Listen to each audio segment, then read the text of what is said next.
Folks, thanks so much for tuning in today. And you are going to see and hear some items, some of which you may have heard, some I believe of which you have not. We like to break stories first right here because of some of the people we've got and some of the input that we get regularly from people inside the system who want to get news out but maybe don't want their names out there. So we're going to continue on that update on Iran, looking at maybe the blowing up of the biggest mountain in history. Let's see what's going to go on with that, and some interesting items regarding the size of the shorts that people are wearing.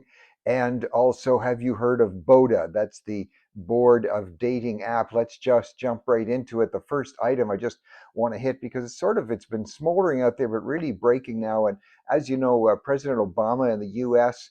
had the official opening of the huge building right in downtown Chicago, just off of downtown Chicago. Frankly, nothing against President Obama. I like the guy from many perspectives and don't agree with all of his policies. It's really an ugly building, but that's not what's got people going. It's the ugliness of there's a number of lawsuits being filed against the Obama Center by contractors who are not getting paid and having to lay off dozens of workers because the Obama Center is not paying their bills. This flies a little bit in the face of the fact that when he announced the building was going to be starting to be built several years ago, he was talking about it's going to be all union labor and we're going to really take care of the union workers. And now, not so much. There's a ton of contractors in court against the Obama Center right now.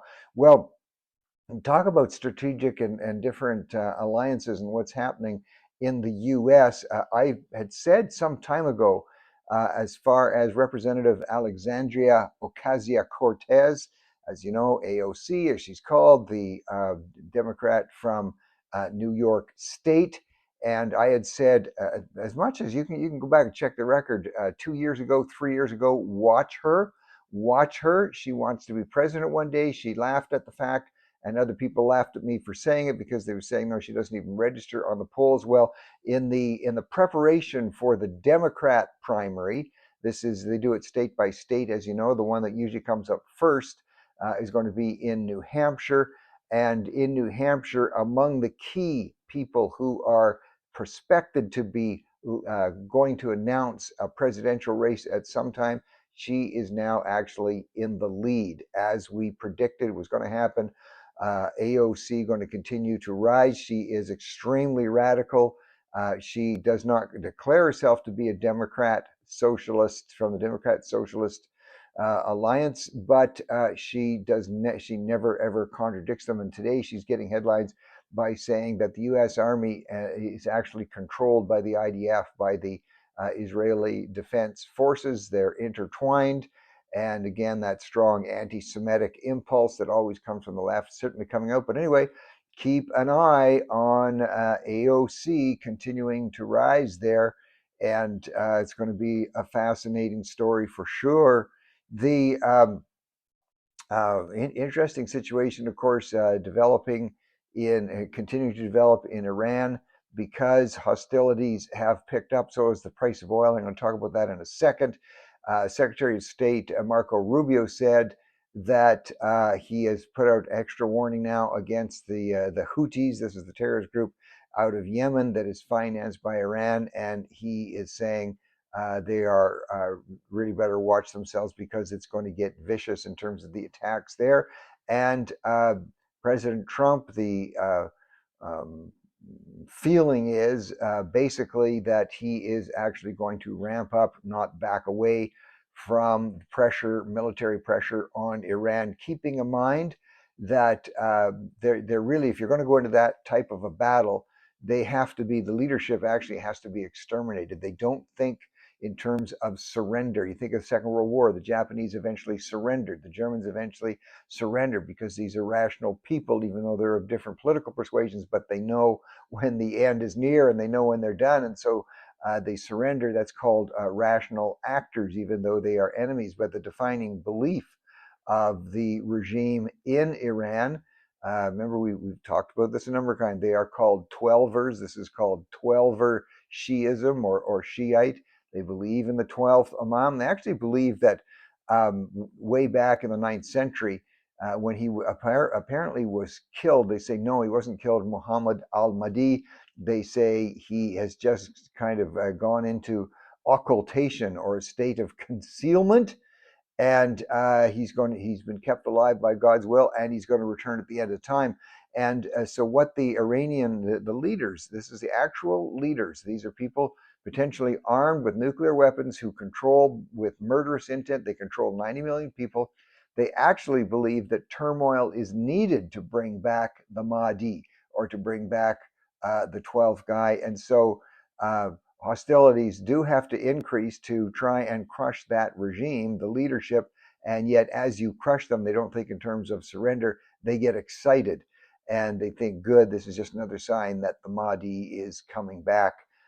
They have also now, it's once again proven with numbers coming out, that it's anywhere from 50 to 70,000 people early in January, when the people of Iran started to rise up, that were literally exterminated, mowed down, machine gun, hanged, any way possible. And it now looks like hostilities are going to pick up even more. That's affecting the price of gas and oil. I want to talk about that in a minute. As I said, and I talked about the fact, I talked about this 2 days ago, that Trump was going to be allowing a deal with the Saudis to have nuclear capability. This is to have a enrichment program supposedly just for domestic purposes. And of course, now this is getting huge attention. Everybody's talking about it. He says now that the only way they're going to get that type of ability to enhance their own uranium is if they buy into the Abraham Accords. Remember, the Abraham Accords, this was something that was accomplished by Trump. People hate talking about it, anybody who hates Trump, but it was absolutely historic in nature, bringing together Muslim nations, recognizing Israel's right to exist, recognizing basically a peace agreement, committing to want to do more economically with Israel. The single really greatest breakthrough in peace for Israel among the nations that surrounded the Middle East was the Abraham Accords, but the Saudis had not yet signed it. And Trump is now saying, you want the nuclear enrichment program, then you got to sign the Accords. Fascinating leverage there. If the Saudis were to sign that, it would be, of course, huge. Well, the focus then is going to be, and the big, watch it even now over the weekend, I think you could see something happen. There's an area, and we've been talking about it in Iran, and it's called Pick Ax Mountain. Pick Ax is basically the closest English terminology to what the mountain range kind of looks like. It looks like a pickaxe. And this area, this mountain, for years, they've been excavating deep down under the mountain, using it. It's suspected as a nuclear development site. It has not yet been hit. It's as far down as over 300 feet down, which makes it virtually impossible, even on a hit from the bunker buster type bombs that were used to hit and destroy the Nanance reactors in Iran.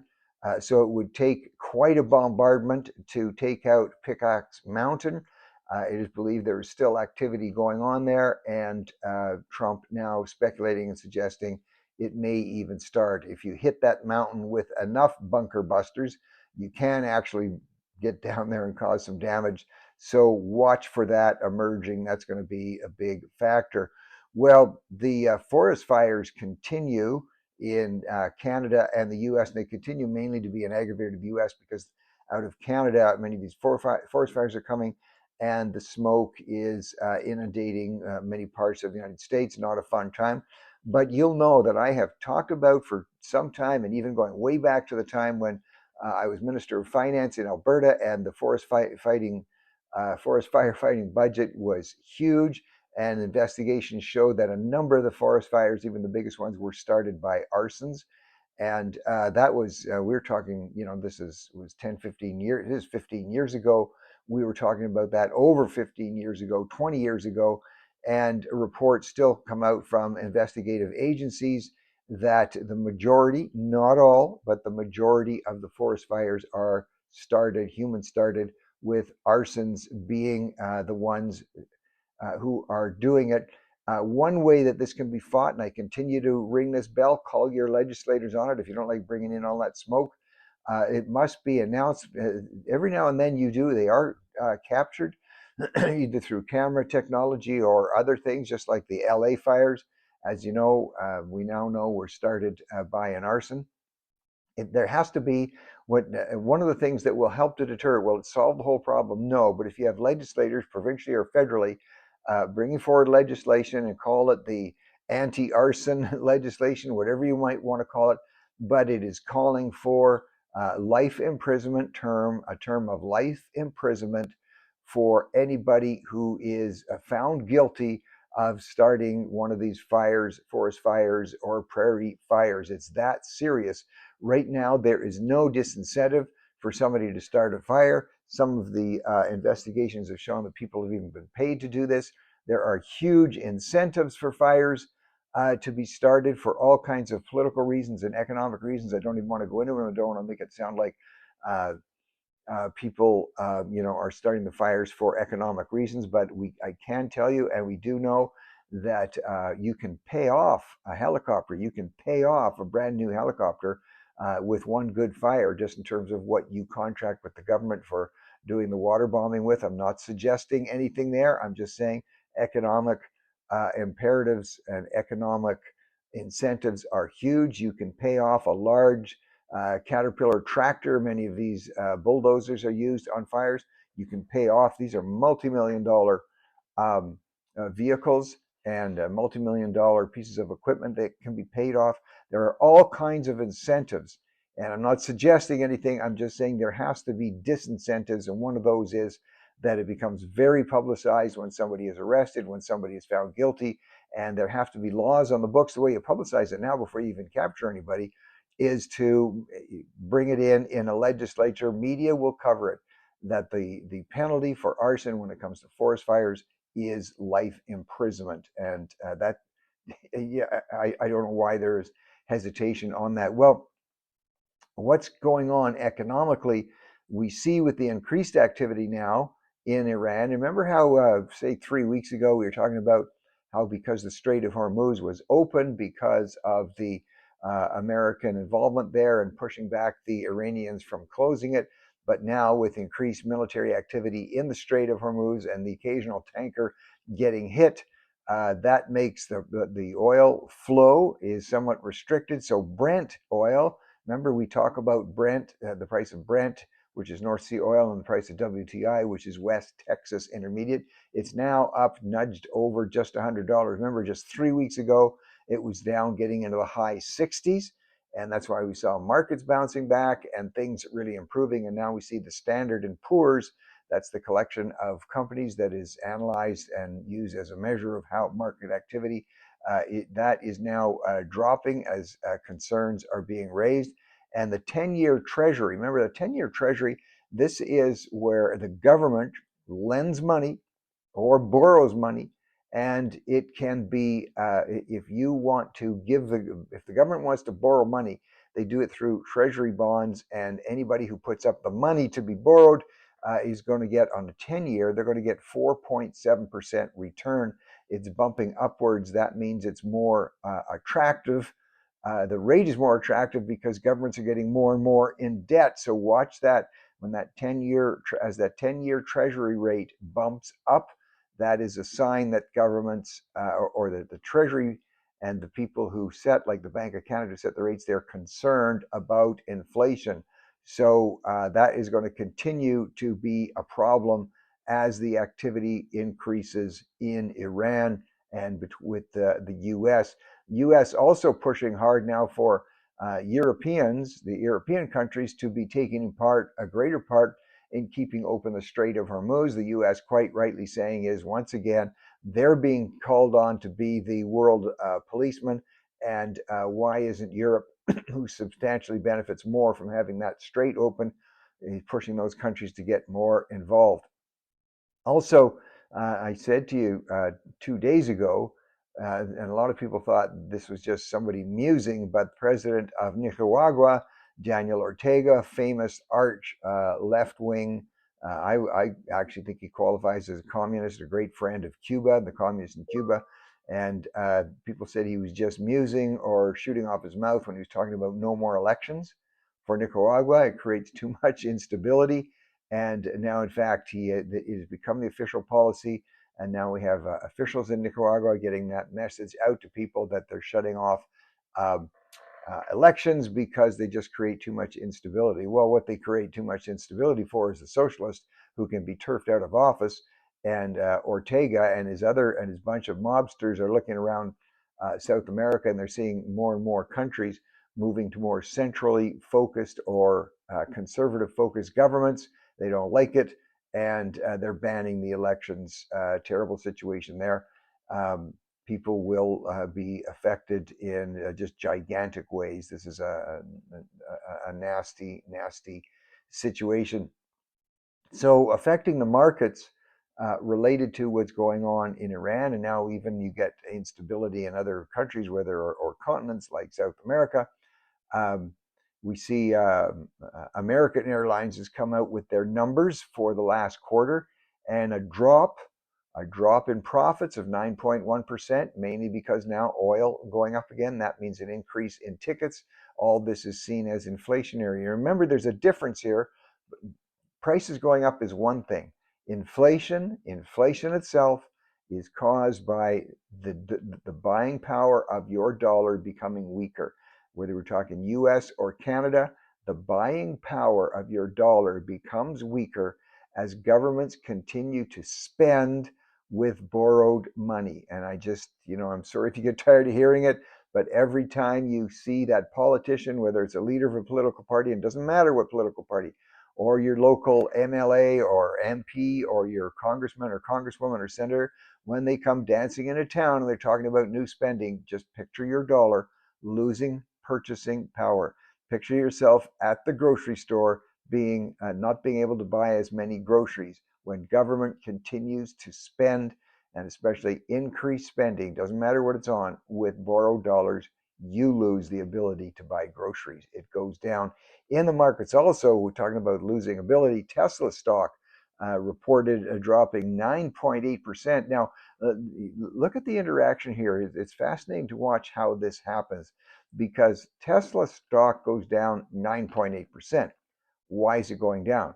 It's not that necessarily people are buying Teslas less, but Tesla also announced that it is going to be investing hundreds of millions of dollars into the ongoing increased AI technology for their vehicles. So when a company is announcing they're going into an investment period, that means money is being spent by the company for investment.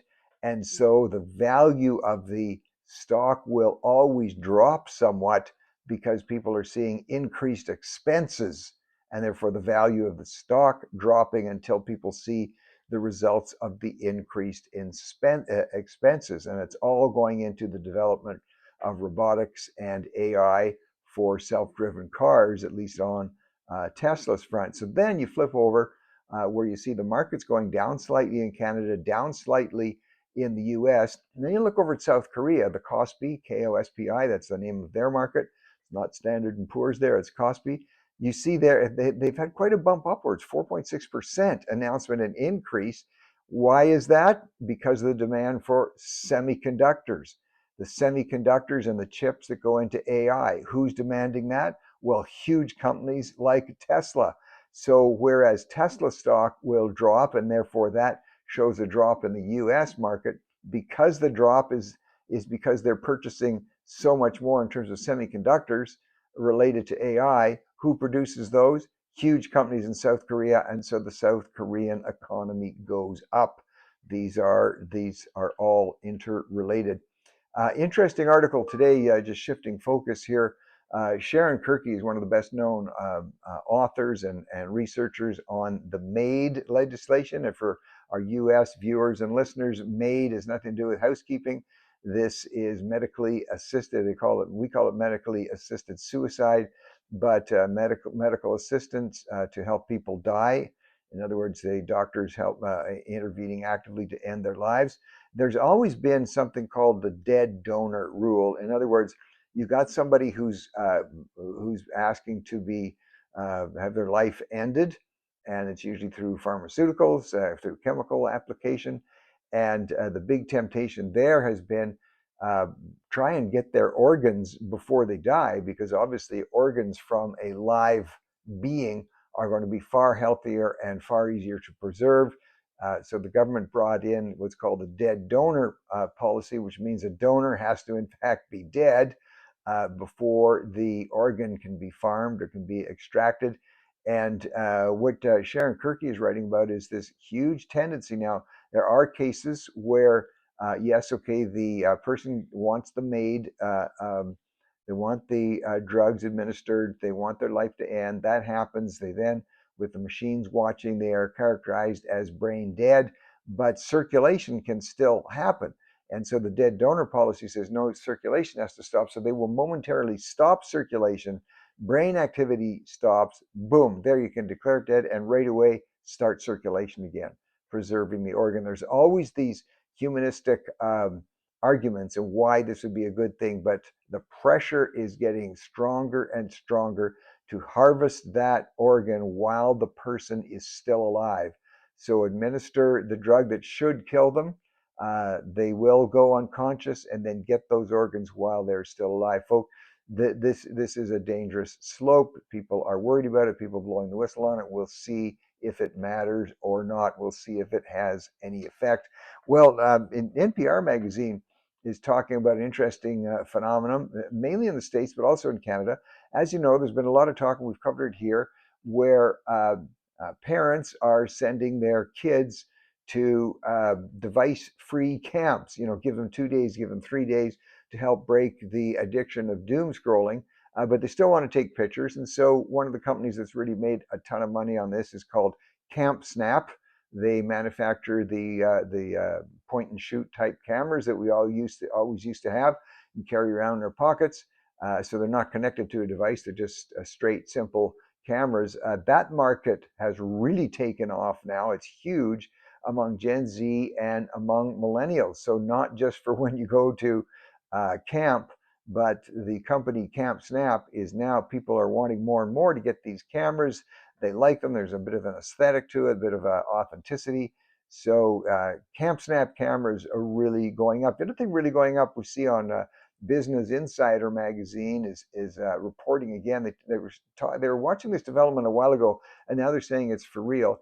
And that's the sale of pouches. These are small fabric pouches that you can go, you can tape them to your skin, but many people, they're so small they actually put them in their mouth, and they can have caffeine in them to keep you rejuvenated through the day. They might have cannabis in them to keep you whatever during the day, and even some pouches with teeth whitener in them, so it slowly excretes this teeth whitener while you've got that little pouch in your mouth.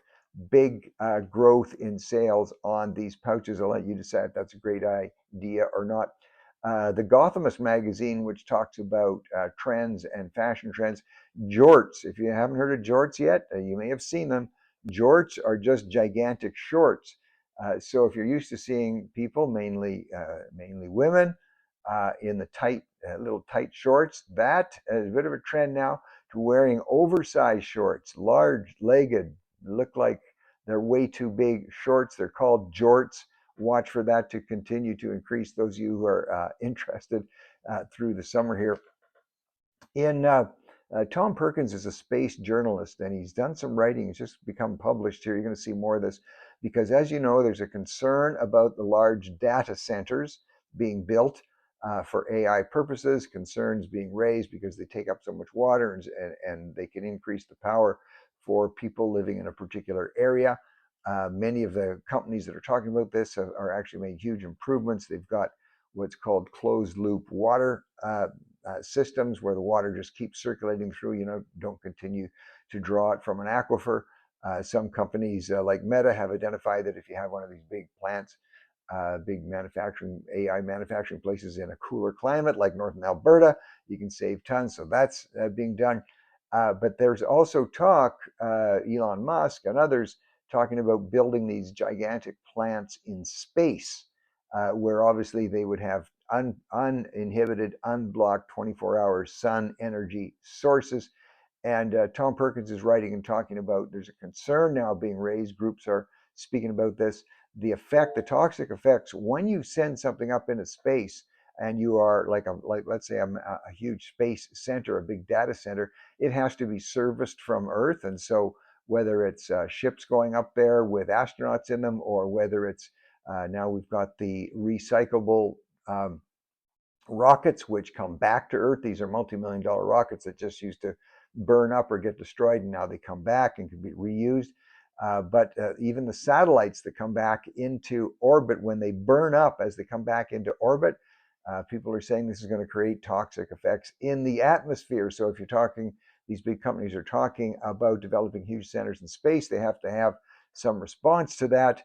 And just to give you an idea of the order of magnitude, the number of growth of satellites in 2015, there were about 1,400, about 1,400 satellites swirling around above our head any particular night.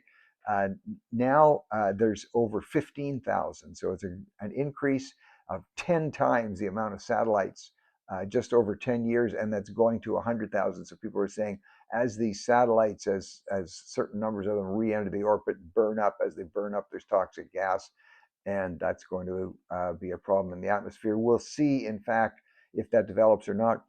The Times UK is reporting, I've talked often here about jurisdictions which have lower taxes, which are nicer to live in.